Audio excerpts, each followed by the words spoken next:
बच्चों, आपके सामने जो यह चित्र है, यह मुंशी प्रेमचंद जी का है।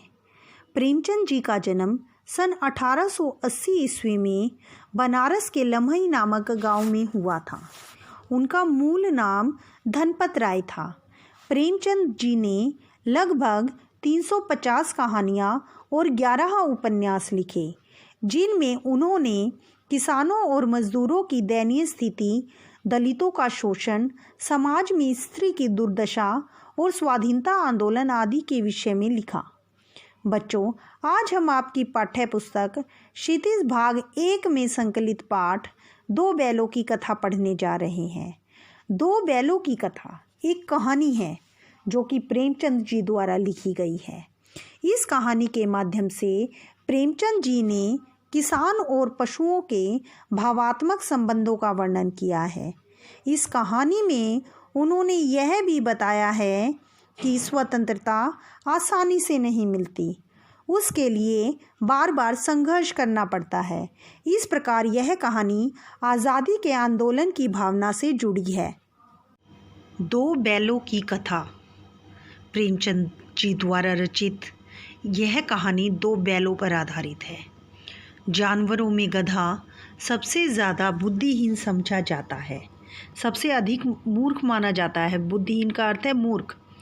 हम जब किसी आदमी को परले दर्जे का बेवकूफ़ कहना चाहते हैं तो उसे गधा कह देते हैं।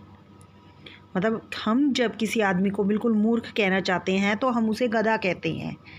गधा सचमुच बेवकूफ़ है या उसके सीधापन, उसकी निरापद सहिष्णुता ने उसे यह पदवी दे दी है। निरापद सहिष्णुता होती है सहनशीलता, ऐसी सहनशीलता जिससे विरोधी को कोई खतरा ना हो, उसे कहते हैं निरापद सहिष्णुता ने उसे यह पदवी दे दी है। इस बात का निश्चय नहीं किया जा सकता।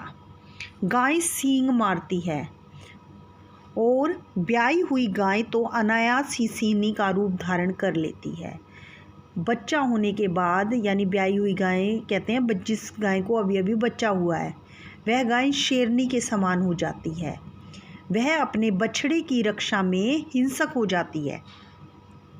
और बेचारा कुत्ता, वह भी स्वभाव से बहुत गरीब जानवर है, लेकिन कभी कभी कुत्ते को भी क्रोध आ ही जाता है। लेकिन लेखक कहते हैं कि गधे को कभी क्रोध करते हुए न तो सुना गया है और न देखा गया है। जितना चाहो उस गरीब को मार लो, उस बेचारे को चाहे मारो, चाहे सड़ी हुई खराब घास उसे खिलाओ, वह कभी भी नाराज़ नहीं होता। उसके चेहरे पर कभी भी असंतोष की छाया नहीं देखी जाती। विशाख का महीना होता है जिसमें वह एक आध बार कुलेल कर लेता है, खूब घास चरकर वह उछल कूद कर लेता हो और ढेचू ढेचू का शोर कर लेता हो, पर हमने तो उसे कभी खुश होते हुए नहीं देखा। उसके चेहरे पर एक विषाद कहते हैं दुख को, उसके चेहरे पर एक विषाद स्थायी रूप से छाया रहता है। स्थायी रूप से यानी परमानेंट, फिक्स होता है। सुख दुख, हानि लाभ, चाहे कोई भी दशा हो, उसे बदलते हुए नहीं देखा गया। ऋषि मुनियों के बारे में कहा जाता है कि वे सुख दुख में एक समान रहते हैं तथा सरल, सीधे और सहनशील होते हैं। ये सब गुण गधे में बहुत अधिक मात्रा में हैं।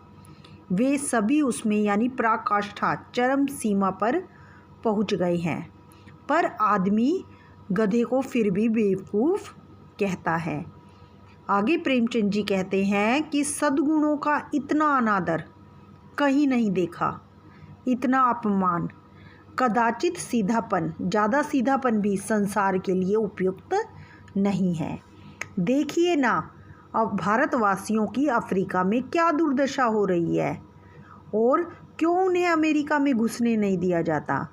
अब उनकी विशेषताएं बताते हुए कहते हैं, भारतीयों की विशेषताएं बताते हुए प्रेमचंद जी कहते हैं, बेचारे भारतीय शराब नहीं पीते, अमेरिका के लोग बहुत शराब पीते हैं और 4 पैसे जो भारतीय होते हैं कुछ समय अपने बुरे समय के लिए बचा कर रखते हैं और जी तोड़कर मेहनत करते हैं। किसी से लड़ाई झगड़ा मोल नहीं लेते और 4 बातें सुनकर, यानी उन्हें कोई कुछ सुना भी जाता है तो वो गम खाकर रह जाते हैं, सह जाते हैं, फिर भी उन्हें बदनाम किया जाता है। अमेरिका वासियों का मानना है कि वे जीवन के आदर्श को नीचा करते हैं।